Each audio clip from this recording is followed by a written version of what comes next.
云林麦寮乡的老人会，这个拍鼓班已经成立8年了。今年邀请到新老师来教大家拍鼓。这老人会9月23甲24，要分别伫个土库甲大溪来表演，欢迎大家做伙来欣赏。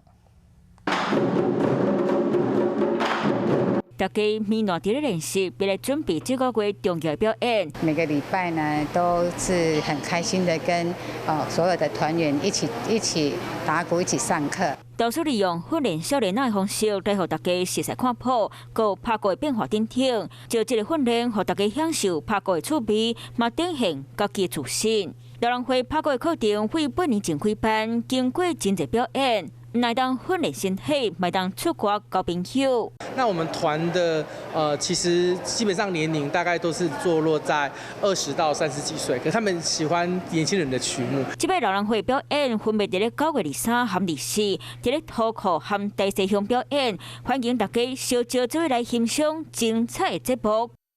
Hello， 我是林仙怡。想要抢先掌握最及时的新闻资讯吗？赶快订阅、按赞、开启小铃铛，锁定华视新闻 YouTube 频道。